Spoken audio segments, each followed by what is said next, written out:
Challenge టీవీకి స్వాగతం.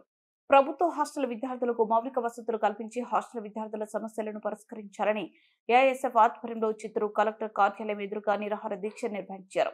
ఈ సందర్భంగా ఏఐఎస్ఎఫ్ రాష్ట్ర ఉపాధ్యక్షులు బండి చలపతి, జిల్లా కన్వీనర్ ప్రవీణ్ కుమార్ మాట్లాడుతూ జిల్లా వ్యాప్తంగా ప్రభుత్వ హాస్టల్స్ లో మౌలిక వసతులు కల్పించాలని రాష్ట్ర ప్రభుత్వాన్ని కోరిన కనీస విద్యార్థులకు మరుగుదొడ్లు కానీ స్నానపు గదులు కానీ లేనటువంటి పరిస్థితి జిల్లాలో నెలకొందని తెలిపారు. చిత్తూరు జిల్లా వ్యాప్తంగా 100కు పైగా ప్రభుత్వ హాస్టల్స్ ఉంటే దాదాపు 70% హాస్టల్లో పాతబడిన భవనాలు కూలిపోవడానికి సిద్ధంగా ఉన్నాయని తెలిపారు. తక్షణమే విద్యార్థుల ప్రాణాలు దృష్టిలో పెట్టుకుని హాస్టల్ విద్యార్థులకు నూతన భవనాలు ఏర్పాటు చేయాలని డిమాండ్ చేశారు. అలాగే 8 నెలల నుంచి ప్రభుత్వ బీసీ, ఎస్సీ, ఎస్టీ హాస్టల్ విద్యార్థులకు పెండింగ్ లో ఉన్న మెస్ ఛార్జీలు, కాస్మెటిక్ ఛార్జీలు విడుదల చేయాలని పేర్కొన్నారు.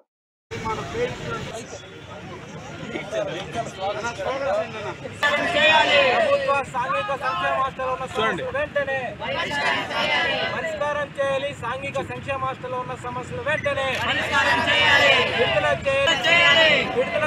పెండింగ్ లో ఉన్న మెస్ బిల్లులు, కాస్మెటిక్ ఛార్జీలు వెంటనే పరిష్కారం చేయాలి. రాష్ట్ర వ్యాప్తంగా ప్రభుత్వ సంక్షేమ హాస్టల్లో ఉన్న సమస్యలు వెంటనే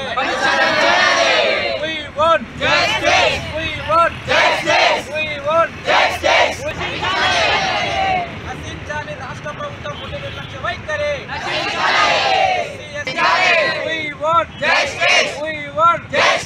భర్తీ చేయాలి. రాష్ట్ర వ్యాప్తంగా ఖాళీగా ఉన్న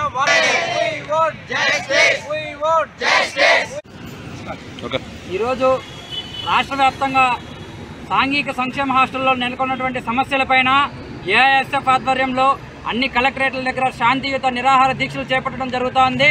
గత నెల 20వ తేదీ నుంచి 30వ తేదీ వరకు కూడా ఏఐఎస్ఎఫ్ ఆధ్వర్యంలో సాంఘిక సంక్షేమ హాస్టల్ అన్నింటినీ కూడా సర్వేలు చేయడం జరిగింది. ఎక్కడ చూసినా విద్యార్థులందరికీ కూడా సమస్యలు ఎక్కువగా ఉన్నాయి. ఎక్కడ చూసినా త్రాగునీరు లేకపోవడం, సరైనటువంటి బాత్రూమ్లు లేకపోవడం, అలాగే వాళ్ళకి ఇచ్చినటువంటి మెనూ ప్రకారం వాళ్ళకి ఫుడ్ అనేది సరిగ్గా పెట్టకపోవడం. ఏరా అంటే ఎక్కడ చూసినా వాళ్ళకి ఇచ్చేటువంటి మెస్ బిల్లు నెలకు 1450 రూపాయలు. దాదాపుగా ఈరోజు మనం చూసుకున్నట్లయితే ఒక రోజు బయట భోజనం చేయడానికి 100 రూపాయలు ఖర్చు అవుతా అంటే వాళ్ళకు మనం నెలకు వచ్చి 1450 రూపాయలు ఇచ్చినట్లయితే ఎలా అది వాళ్ళకి సరిపోతుంది? అలాగే వాళ్ళకి ఇచ్చినటువంటి మెనూ ఏ విధంగా వాళ్ళు సక్రమంగా అమలు చేయగలరని చెప్పి కూడా ఈరోజు మేము ప్రభుత్వాన్ని ప్రశ్నిస్తూ ఉన్నాం. అలాగే ఏదైతే సాంఘిక సంక్షేమ హాస్టల్స్ ఉన్నాయో వాటికన్నిటికీ కూడా బిల్డింగ్స్ అనేటివి అన్నిటికీ కూడా శిథిలావస్థకు చేరుకుంటూ ఉన్నాయి. అలాగే వాళ్ళు నడుపుతున్నటువంటి బిల్డింగ్స్ అన్నీ కూడా దాదాపుగా అన్ని ప్రైవేట్ వాళ్ళ అనుగుణంలో ఉన్నటువంటి బిల్డింగ్స్ ఉన్నాయి. సో కాబట్టి వెంటనే ఏదైతే ఎన్డీఏ కూటమి కొత్తగా ఏర్పడిందో ప్రభుత్వ సాంఘిక సంక్షేమ హాస్టల్స్ బిల్డింగ్స్ అన్నిటిని కూడా వెంటనే పునరుద్ధరణ చేసి అలాగే వాళ్ళ కొత్త బిల్డింగ్స్ని గవర్నమెంట్ ఆధీనంలో ఉండేలాగా చూసుకోవాలి.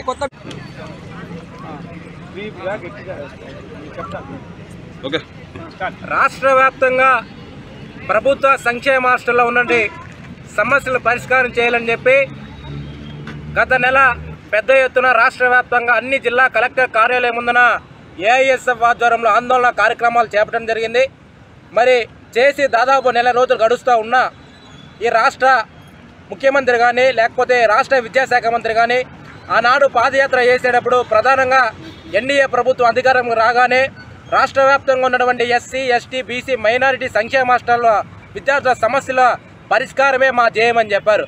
అధికారం వచ్చి దాదాపుగా 60 రోజులు పైగడుస్తూ ఉన్నా మరి జగన్మోహన్ రెడ్డి ఈ రాష్ట్రంలో ఉన్న విద్యార్థులకి అనేక రకాలుగా వాగ్దానాలు చేసి నమ్మించి నట్టేట ముంచేశారని చెప్పి నారా లోకేష్ గారు ఇదే చిత్తూరు పాదయాత్ర సమయంలో బహిరంగ సభలో సంక్షేమ హాస్టల్ విద్యార్థులకి సన్న బియ్యం దండం పెడతాం, నాసిరక భోజనం గత ప్రభుత్వం పెట్టింది, మా ప్రభుత్వం వస్తేనే విద్యార్థుల ఆరోగ్యమే మహాధ్యేయం అని చెప్పి మాట ఇచ్చినటువంటి నారా లోకేష్ గారు మీరిచ్చిన మాటలు ఈరోజు కేవలం వాగ్దానాలకు పరిమితమైన తప్ప మీకు జగన్మోహన్ రెడ్డి గారికి ఎటువంటి తేడా లేదని చెప్పి కూడా అఖిల భారత విద్యార్థి సమైక్య ఏఐఎస్ఎఫ్గా సూటిగా ప్రశ్నిస్తూ ఉన్నాం. రాబోయేటువంటి నవంబర్ 27వ తారీఖు లోపున సంక్షేమ హాస్టల్లో విద్యార్థుల సమస్యలు పరిష్కరించకపోతే నవంబర్ 27, 28, 29 ఏఐఎస్ఎఫ్ రాష్ట్ర మహాసభల సందర్భంగా ఈ రాష్ట్రంలో ఉన్నటువంటి ప్రతి ఎస్సీ, ఎస్టీ, బీసీ, మైనారిటీ పేద విద్యార్థులు కూడా లక్షలాది మంది సమీకరించి విజయనగర్కి పిలుపునిచ్చి ఈ రాష్ట్రంలో రాష్ట్ర ప్రభుత్వం చేసినటువంటి మండి వైఖరి నిరసనగా పెద్ద ఎత్తున ఆందోళన కార్యక్రమం చేయడానికి తెలియజేస్తా ఉన్నాం.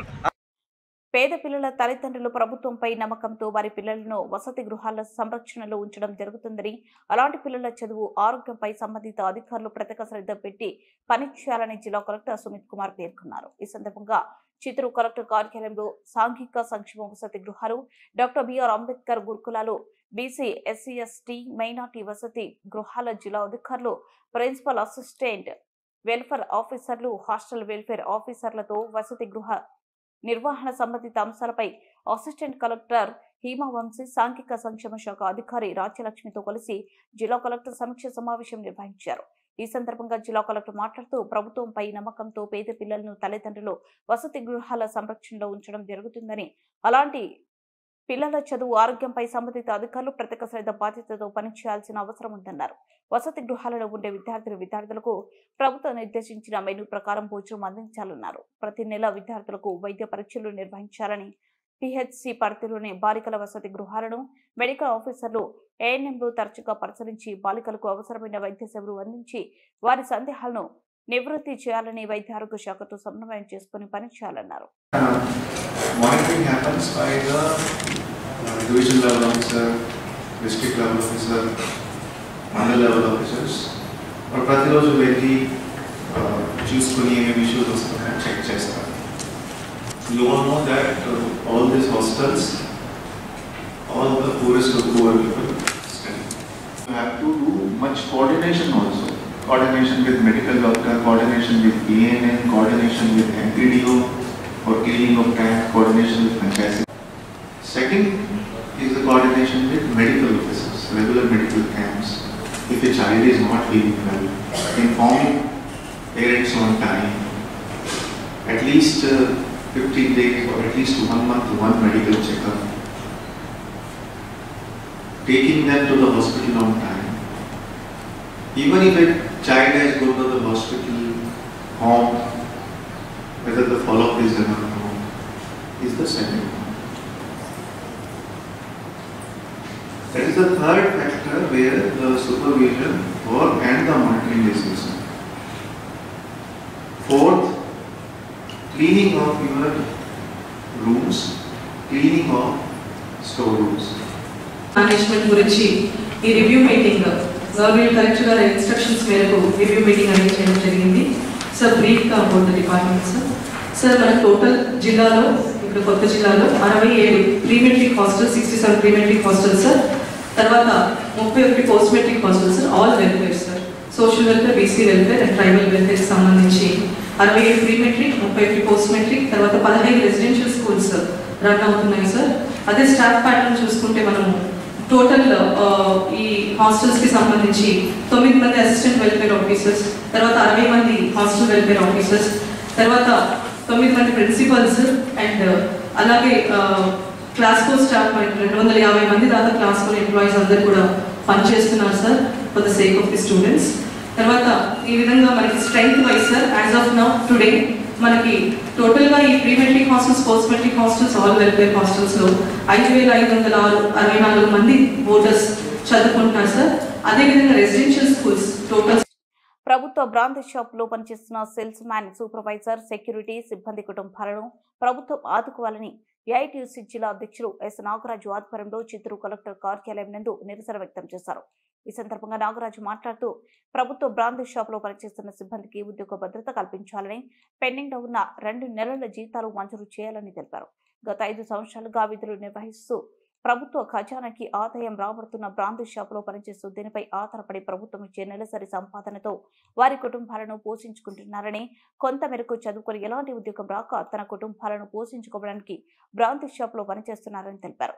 రాష్ట్ర వ్యాప్తంగా 15,000 మంది పనిచేస్తున్న సిబ్బందిపై ఆధారపడి జీవిస్తున్న 15,000 మంది కుటుంబాలు రోడ్డున పడే ప్రమాదం ఉందని ఆవేదన వ్యక్తం చేశారు.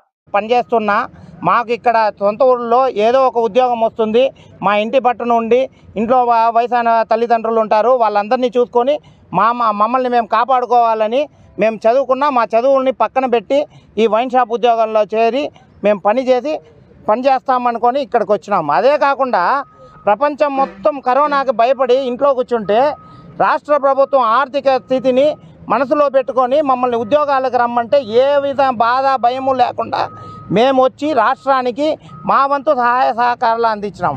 ఈరోజు అన్ని సేవలు మేము చేసినాం, మా కష్టాలు మేము పడతా ఉన్నా. ఈరోజు గవర్నమెంట్ వచ్చింది, మేము కొత్త మద్యం పాలసీ పెడతామనేసి ప్రతి ఒక్కరిని ఉద్యోగం నుంచి తీసేస్తామంటే 15,000 మంది ఉద్యోగాలు మాత్రమే కాదు, 15,000 మంది వెనకాల 15,000 కుటుంబాలు ఉంది. వాళ్ళ కడుపున కొడతారు కదా, అందరూ 30 ఏళ్ళు దాటిన వాళ్ళే.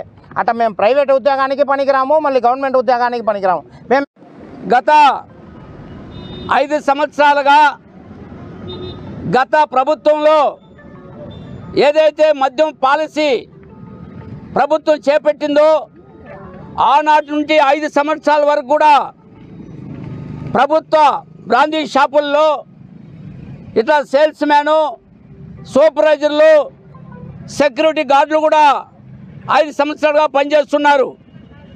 వాళ్ళకి గత ప్రభుత్వంలో బోనస్లు ఇస్తాం, ఇంక్రిమెంట్లు ఇస్తాం, మీకు రాయితీలు ఇస్తాం, గుర్తింపు కార్డులు ఇస్తాం, యూనిఫామ్ ఇస్తామని చెప్పినటువంటి ప్రభుత్వం ఏమి ఇవ్వకపోగా ఈరోజు 2 నెలల జీతాలు కూడా పెండింగ్ ఉన్నాయి. వీళ్ళకి 2 నెలల జీతాలు, అక్కడక్కడ అధికారులకి లక్షలు వేళ్ళు జీతాలు వస్తాయి. వీళ్ళకి వచ్చే 17.5 జీతాల్లో వాళ్ళ పిల్లలను చదివించుకోవాలా, వాళ్ళు బాడుగలు కట్టుకోవాలా, అదేవిధంగా వాళ్ళకి ఏదైనా జబ్బు వస్తే వైద్యాన్ని చూపించాల్సిన పరిస్థితి ఈరోజు పరిస్థితి ఉంది. భూగర్భ జలాలు అడగంటకుండా చూసుకోవాల్సిన బాధ్యత ప్రజలపై ఉందని జిల్లా భూగర్భ జలవనరుల శాఖ అధికారి గోవర్ధన్ రెడ్డి పేర్కొన్నారు. ఈ సందర్భంగా ఆయన మీడియాతో మాట్లాడుతూ జిల్లాలో సెప్టెంబర్ వరకు సాధారణ వర్షపాతం నమోదైనట్లు వెల్లడించారు. జిల్లాలోని 31 మండలాల్లో 306 మిల్లీమీటర్ల వర్షపాతం నమోదైందని, నిండ్ర మండలంలో మినహా మిగిలిన 30 మండలాల్లో సాధారణ వర్షపాతం నమోదైనట్లు వెల్లడించారు. పడమర్తి మండలాల్లో తూర్పు మండలాలతో పోలిస్తే భూగర్భ జలాలు తగ్గిందని పేర్కొన్నారు. రానున్న వర్షాకాలంలో వర్షాలు అధికంగా పడితే చెరువులు, నదులు నిండిపోతాయని, లేకుంటే భూగర్భ జలాలు అడుగంటిపోతాయని తెలిపారు. గత 4 సంవత్సరాలుగా వర్షపాతం సాధారణ కంటే ఎక్కువగా నమోదైందని, ఈ ఏడాది మాత్రం సాధారణ వర్షపాతం నమోదైందని తెలిపారు. ఆ బోర్లలో ఆటోమేటిక్ వాటర్ లెవెల్ రికార్డర్స్ పెట్టించారు. ఆ automatic water level recorders every 6 అవర్స్కి రీడింగ్స్ తీసుకుంటూ ఉంటుంది. ఆ 6 అవర్స్ తీసుకున్న రీడింగ్స్ని అది వెబ్సైట్లో మనకు కనిపిస్తుంది అనమాట. ఏపీ వారెమ్స్ అనే వెబ్సైట్ ఉంది, దాంట్లో కూడా మనం కావాలంటే ఎవరైనా చూడొచ్చు. అది అందరికీ ఓపెన్ వెబ్సైట్ అనమాట. దాంట్లో వాటర్ లెవెల్ ఏ విధంగా ఆ మండలంలో ఎలా ఉంది అని చెప్పేసి మీకు అది డిస్ప్లే చేస్తూనే ఉంటుంది రెగ్యులర్గా. సో మేము దీనికి మనము ఆటోమేటిక్ వాటర్ లెవెల్ రికార్డర్ ద్వారా వచ్చిన వాటర్ లెవెల్ని, అలాగే రెయిన్ఫాల్ డేటాని రెండింటినీ మేము సమన్వయపరుచుకొని ఏ విధంగా వాటర్ లెవెల్ పెరుగుతుంది, ఏ విధంగా వాటర్ లెవెల్ తగ్గుతుంది మండలాల వారీగా, సో మనం ఎక్కడ ఏ మండలాల్లో తగిన జాగ్రత్తలు తీసుకోవాలి, సో ఈ విధమైన సమాచారాన్ని అటు సిపిఓ వాళ్ళకి కానీ, ఆర్డబ్ల్యూఎస్కు, ఇరిగేషన్కు, డ్వామా వాళ్ళకి, ఎందుకంటే దీనికి సంబంధించి ఈ మొత్తం అన్ని డిపార్ట్మెంట్, అగ్రికల్చర్ వాళ్ళు వీళ్ళందరికీ కూడా అనమాట, వీళ్ళందరికీ ఇది అవసరమే ఉంటుంది. ఏ మండలాల్లో మనము తగు జాగ్రత్తలు తీసుకోవాలి, సో ఎక్కడ కరువు పనులు చేపట్టాలి అనేది కూడా ఈ డ్వామా వాళ్ళు ఈ డేటాను బేస్ చేసుకొని వాళ్ళకు కరువు పనులు ఇక్కడ బాగా చేయాలి, ఇక్కడ ఎక్కువ చేస్తే ఇక్కడ మంచిది అని చెప్పేసి వాళ్ళు ఒక అంచనాకు కానీ అవగాహనకు కానీ వస్తారన్నమాట. సో ఈ విధంగా చేయడానికి మనం చేసుకుంటాము. ప్రస్తుతం ఉన్న పరిస్థితిలో మనకి ఏమవుతుందంటే నార్మల్ రెయిన్ఫాల్ అంటే 20% ఎక్సెస్ అయినా 20% తక్కువైనా కానీ నార్మల్ కంటే దాన్ని నార్మల్ రెయిన్ఫాల్ అని అంటాము. ఇప్పటి వరకు మనకు వచ్చేసి ఈ ఆగస్టులో తీసుకుంటే మనకు 306 mm పడింది అనమాట. నార్మల్ 306.8 mm ఉండాల్సింది 390 పడింది. సో దాన్ని నార్మల్గానే కన్సిడర్ చేస్తాం అనమాట. సెప్టెంబర్ 15వ తేదీ నాటికి భూముల విలువలపై ఒక అధికార ప్రకటన చేయాల్సి ఉందని, ఈ మేరకు రాష్ట్ర ప్రభుత్వం ఆదేశాలు జారీ చేయడం జరిగిందని జిల్లా స్టాంపులు రెవెన్యూ అధికారి శ్రీనివాసరావు తెలిపారు. జిల్లా రిజిస్టర్ కార్యాలయంలో ఆయన మీడియాతో మాట్లాడుతూ, రాష్ట్ర ప్రభుత్వం ఆదేశాల మేరకు అనాధికార భూముల విలువలను పరిగణనలోకి తీసుకుని విలువ జమ కట్టేందుకు అధికారులు సన్నద్ధమైనట్లు వెల్లడించారు. సెప్టెంబర్ 15 కల్లా ఈ ప్రక్రియ పూర్తి చేయాలని 8 సబ్ రిజిస్టర్ కార్యాలయాలకు ఆదేశాలు జారీ చేయడం జరిగిందన్నారు. ఇంటి స్థలాల దగ్గర లేఅవుట్లు, ఉద్యాన పంటలు, పరిశ్రమలు తదితర వాటిపై ప్రత్యేక డ్రైవ్ నిర్వహించి సెప్టెంబర్ 15 నాటికి ప్రభుత్వానికి నివేదిక అందజేయాలని, అప్పటి నుండి భూముల విలువ పెరిగే అవకాశం ఉంటుందన్నారు. రాష్ట్ర వ్యాప్తంగా రిజిస్ట్రేషన్ డిపార్ట్మెంట్కి సంబంధించినటువంటి భూముల విలువలను పెంపుదలకు కసరత్తు మొదలైంది. అలాగే చిత్తూరు జిల్లాలో కూడా 8 సబ్ రిజిస్ట్రార్ కార్యాలయాల్లో కూడా వ్యవసాయ భూములు, వ్యవసాయేతర భూములు వీటి యొక్క విలువల పెంపుకు కసరత్తుని సబ్ రిజిస్ట్రార్లు మొదలుపెట్టారు. పైనుంచి వచ్చినటువంటి ఇన్స్ట్రక్షన్స్ ప్రకారము వివిధ డిపార్ట్మెంట్ల నుంచి సమాచారం సేకరించడం జరుగుతుంది. ఇండస్ట్రీస్ డిపార్ట్మెంట్ నుంచి చిత్తూరు జిల్లాలో ఎక్కడెక్కడ ఇండస్ట్రీస్లో ఉన్నాయి, దాని చుట్టుపక్కల ఉన్న పొటెన్షియల్ ఏరియాస్ ఏమిటి, అలాగే హార్టికల్చర్ డిపార్ట్మెంట్ నుంచి ఏ మండలాల్లో ఏ తోటలు ఎంతెంత విస్తీర్ణంలో ఉన్నాయి, దానికి సంబంధించినటువంటి మార్కెట్ విలువలు ఏ విధంగా ఫిక్స్ చేయాలి అనేది పరిగణలోకి తీసుకుంటున్నారు. అలాగే వివిధ సబ్ రిజిస్ట్రార్ కార్యాలయ పరిధిలో ఉన్నటువంటి అనాథరైజ్డ్ లేఅవుట్స్, ఆథరైజ్డ్ లేఅవుట్స్ యొక్క సమాచారం కూడా పరిగణలోకి తీసుకుంటున్నారు. వాటికి సంబంధించిన సమాచారం అంతా కూడా చురాది నుంచి అప్డేట్ చేసి సబ్ రిజిస్ట్రార్లకు ఇవ్వడం జరిగింది. సబ్ రిజిస్ట్రార్లు ఆ డేటాని అనలైజ్ చేసి మార్కెట్ విలువలు పెంపుకు కసరత్తు చేస్తున్నారు. అలాగే మున్సిపాలిటీకి సంబంధించినటువంటి కొత్త డోర్ నెంబర్లు, అలాగే కమర్షియల్ డోర్ నెంబర్లు, ఎలక్ట్రిసిటీ డిపార్ట్మెంట్ నుంచి కమర్షియల్ డోర్ నెంబర్లు ఇవన్నీ కూడా సేకరించి వాటికి సంబంధించినటువంటి మార్కెట్ విలువలు నిర్ణయించడానికి గాను సబ్ రిజిస్ట్రార్లు కన్వీనర్గా కసరత్తు చేయడం జరుగుతుంది. దీని ద్వారా మార్కెట్ విలువలు రేషనలైజేషన్ జరుగుతుంది. అంటే వాస్తవిక మార్కెట్ విలువలతో సమానంగా ఉండేలాగా రిజిస్ట్రేషన్ డిపార్ట్మెంటు ప్రయత్నిస్తుంది. స్వయంభూ శ్రీ కాణిపాక వరసిద్ధి వినాయక స్వామి వారి ఆలయ గోశాలలో గోకులాష్టమి వేడుకలను ఆలయ అధికారులు, ఉభయదారులు వేడుకగా నిర్వహించారు. గోకులాష్టమి సందర్భంగా స్వామివారి ప్రధాన ఆలయం నుంచి ఆలయ ఈవో కె వాణి పూజ సామాగ్రిలను ఊరేగింపుగా మేళ తాళాలతో ఆలయ గోశాల వద్దకు చేరుకున్నారు. గోశాల వద్ద ఏర్పాటు చేసిన కామధేనువు చిత్రపటానికి గోవులకు వేద మంత్రాలతో ప్రత్యేక పూజలు నిర్వహించారు. అనంతరం గోవులకు పశుగ్రాసం అందించారు. ఈ కార్యక్రమంలో ఆలయ ఏఈఓలు విద్యాసాగర్ రెడ్డి, ధనంజయ, పర్యవేక్షకులు శ్రీధర్ బాబు, మల్లికార్జున, ఆలయ ఉభయదారులు పాల్గొన్నారు. గోకులాష్టమి సందర్భంగా స్వయంభూ శ్రీ వరసిద్ధి వినాయక స్వామి వారి గోశాల వద్ద ఉట్టి పండుగలో యువకులు ఉత్సాహంగా పాల్గొన్నారు.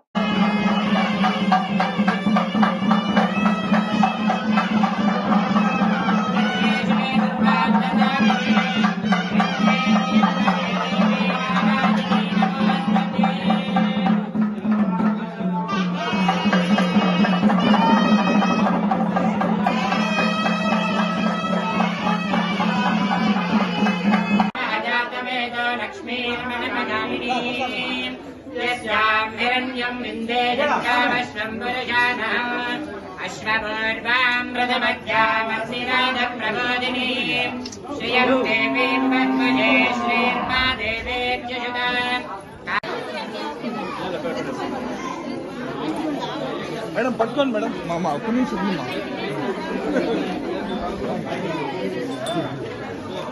మాకు కొద్దిగా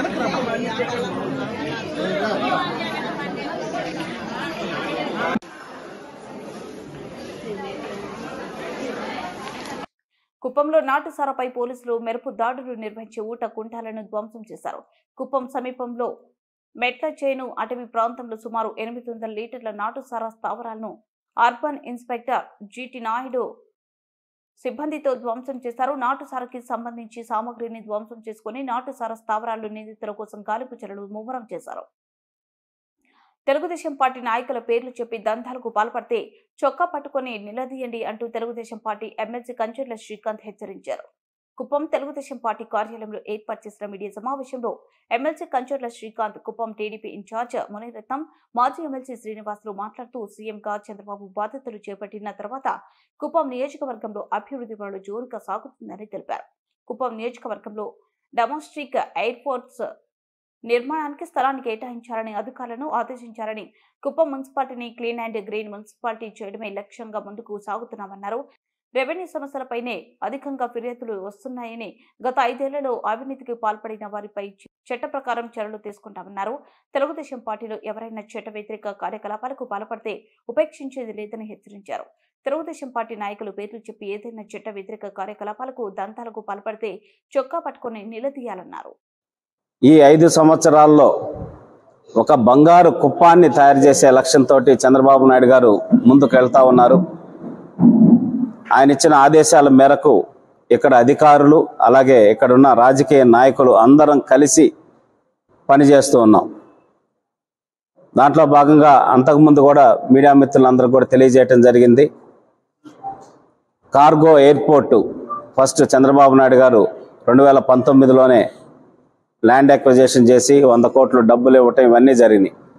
కార్గోతో పాటు ఇప్పుడు డొమెస్టిక్ ఎయిర్పోర్ట్ కూడా ఇంకొక 500 పైచిలకు ఎకరాలు ఎక్వైర్ చేయమని చెప్పడం జరిగింది. దానికి సంబంధించిన పనులు కూడా అధికారులు ప్రారంభించారు. అట్లాగే ఇండస్ట్రియల్ పార్క్ 2000 ఎకరాల్లో రమారమి 20 నుంచి 30 వేల మందికి డైరెక్ట్ ఎంప్లాయ్మెంట్ కలిగించే విధంగా దాంట్లో ఒక 500 ఎకరాలు మెగా ఫుడ్ పార్క్, ఒక 500 ఎకరాలు ఆటోమొబైల్ ఎలక్ట్రానిక్స్ క్లస్టరు, అట్లాగే ఒక 500 ఎకరాల్లో సెజ్ స్పెషల్ ఎకనామిక్ జోన్, మిగతా 500 ఎకర్స్లో డిఫరెంట్ కంపెనీస్ కూడా తీసుకొచ్చి ఒక డీసెంట్రలైజ్డ్ డెవలప్మెంట్ అంటే అన్ని మండలాల్లో డెవలప్మెంట్ ఉండే విధంగా చంద్రబాబు నాయుడు గారు కార్యక్రమాలు రూపొందిస్తున్నారు.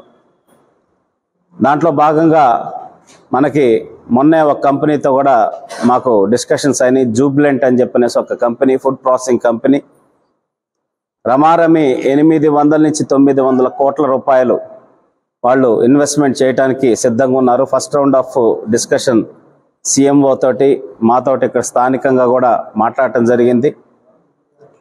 వాళ్ళు దానికి సంబంధించిన ల్యాండ్ కూడా 30 నుంచి 40 ఎకరాలు ల్యాండ్ కావాలని చెప్పనేసి అడగటం, దానికి సంబంధించి 2-3 ఆప్షన్స్ వాళ్ళకు కూడా చెప్పడం జరిగింది. త్వరలో వాళ్ళు కూడా వచ్చి చూసి ఆ ల్యాండ్ ఫైనలైజ్ చేసి వాళ్ళ కార్యకలాపాలు కూడా ప్రారంభించేదానికి అతి దగ్గరలోనే వస్తారని చెప్పని కూడా తెలియజేస్తా ఉన్నాం. కూడా మా పేర్లు చెప్పి ఏదన్నా కార్యక్రమాలు చట్టబద్ధంగా కాకుండా చేయాలని వచ్చినా కూడా మీరు కూడా సహకరించాల్సిన అవసరం లేదు.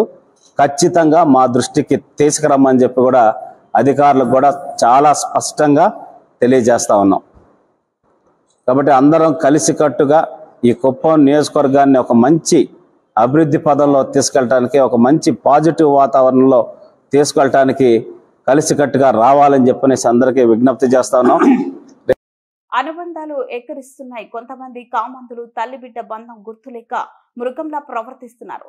తండ్రిలా భద్రత కల్పించాల్సిన ఓ మానవ మృగం 12 సంవత్సరాల బాలికపై అత్యాచారానికి పాల్పడిన ఘటన చిత్తూరు నగరంలో చోటు చేసుకుంది. చిత్తూరు జిల్లా మున్సిపల్ క్వార్టర్స్ లో కాపురం ఉంటున్న షకీరా భాను అనే ఓ వివాహిత భర్తతో విడిపోయి 12 సంవత్సరాల తన కూతురుతో కలిసి మున్సిపల్ క్వార్టర్స్ లో కాపురం ఉంటుంది. ఈ నేపథ్యంలో వెంకటరావు కాలనీకి చెందిన నవీన్ అనే వివాహితుడితో సహజీవనం సాగిస్తుంది. కొద్ది సంవత్సరాలుగా షకీరా భానుతో సహజీవనం సాగిస్తున్న నవీన్ షకీలా కూతురుపై కన్ను పడింది. 6వ తరగతి చదువుతున్న బాలికపై తల్లి లేని సమయం చూసుకొని అత్యాచారానికి పాల్పడ్డాడు. బాలిక ఒప్పుకోకపోవడంతో బాలికను కొట్టి హింసించి భయపెట్టి అత్యాచారం చేశాడు. 2 రోజుల క్రితం బాలికను చిత్తూరు నగరం గంగరపల్లి శివార్లోని ఓ ఇంట్లో బంధించి అత్యాచారం జరిపాడు. నవీన్ ప్రవర్తనపై అనుమానం వచ్చిన స్థానికులు బాలికను బంధించిన ప్రాంతానికి వెళ్లి పట్టుకుని పోలీసులకు అప్పగించారు. విషయం తెలుసుకున్న బాలిక తల్లి షకీరా భాను పోలీసులకు ఫిర్యాదు చేశారు. దీంతో చిత్తూరు 2 టౌన్ పోలీసులు కేసు నమోదు చేసి నిందితులు నవీన్ కుమార్ ను అరెస్టు చేసి రిమాండ్కు తరలించినట్లు మహిళా డీఎస్పీ సుధాకర్ రెడ్డి మీడియాకు తెలిపారు. అనుబంధాలు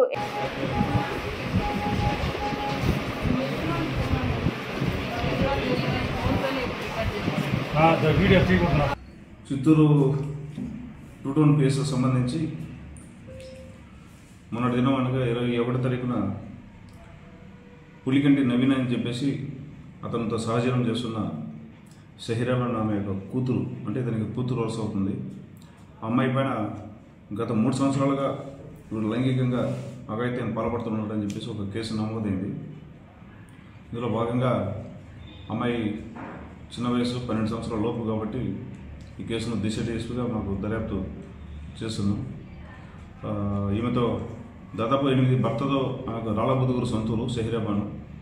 భర్తను విడిపోయి వాళ్ళకు మధ్యన విభేదాలు వచ్చేసి 8 సంవత్సరాలుగా తిరిగి కొంగారెడ్డిపల్లి చిత్తూరుకు వచ్చి వాళ్ళ అత్త ఆశ ఆమె దగ్గర ఉంటున్నది. ఆ నేపథ్యంలో అతనికి పరిచయం వైపు ఇద్దరు సహజీవనం చేస్తూ కలిసి ఉంటున్నారు. దీంతో ఆమె కూతురు చిన్న పాప నుంచి ఎత్తుకొని తిరిగిన పాపను వీడికి వయసు పెరిగే కొద్దీ మనసు పడి ఆ అమ్మాయిని అఘాయిత్యం చేయడం జరుగుతుంది. ఈ నేపథ్యంలో కొంతమందికి అనుమానం వచ్చి వాడి కదలికలను గమనించేసరికి వాడు అక్కడ నేరం చేస్తూ పారిపోవడంతో కేసు నమోదైంది. దీంట్లో భాగంగా మేము దర్యాప్తు చేస్తున్నాము. దాన్ని చుట్టుపక్కలంతా విచారించి నేర స్థలాన్ని కూడా పరిశీలించి సాక్ష్యాలు సేకరించడం జరిగింది. ఈ దర్యాప్తులో భాగంగా ముద్దాయిని పట్టుకొని చట్టం ముందు నిలబెట్టి చట్ట ప్రకారం శిక్షించడం జరుగుతుంది.